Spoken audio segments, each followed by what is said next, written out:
In the name of God, the compassionate, the merciful. I am writing this letter to the young people whose awakened conscience has moved them to defend the oppressed women and children of Gaza. Dear university students in the United States of America, this message is an expression of our empathy and solidarity with you. As the page of history is turning, you are standing on the right side of it.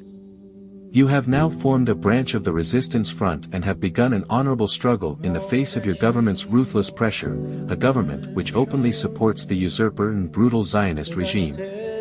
The Greater Resistance Front, which shares the same understandings and feelings that you have today, has been engaged in the same struggle for many years in a place far from you. The goal of this struggle is to put an end to the blatant oppression that the brutal Zionist terrorist network has inflicted on the Palestinian nation for many years. After seizing their country, the Zionist regime has subjected them to the harshest of pressures and tortures. The apartheid Zionist regime's genocide today is the continuation of extreme oppressive behavior which has been going on for decades. Palestine is an independent land with a long history. It is a nation comprised of Muslims, Christians, and Jews. After the World War, the capitalist Zionist network gradually imported several thousand terrorists into this land with the help of the British government. These terrorists attacked cities and villages, murdered tens of thousands of people and pushed out multitudes into neighboring countries. They seized their homes, businesses and farmlands, formed a government in the usurped land of Palestine and called it Israel.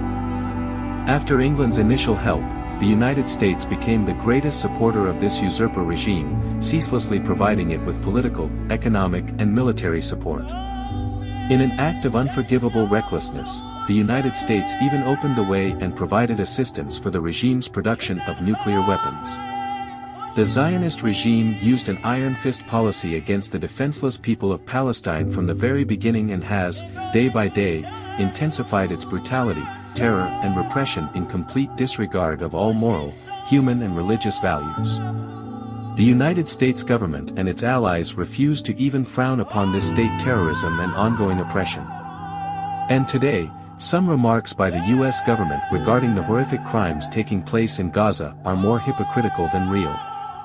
The resistance front emerged from this dark environment of despair, and the establishment of the government of the Islamic Republic of Iran expanded and fortified it.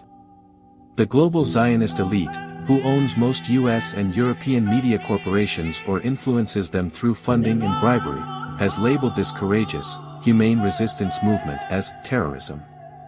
Can one call a people a terrorist nation for defending themselves on their own land against the crimes of the occupying Zionists? And is helping such a nation and strengthening it an act of terrorism?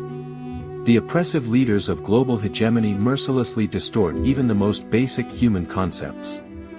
They portray the ruthless, terrorist Israeli regime as acting in self-defense, yet they portray the Palestinian resistance which defends its freedom, security and the right to self-determination, as terrorists. I would like to assure you that today the circumstances are changing. A different fate awaits the important region of West Asia.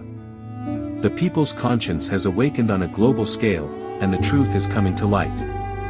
Moreover, the resistance front has grown in strength and will become even stronger. And history is turning a page. Besides you students from dozens of American universities, there have also been uprisings in other countries among academics and the general public.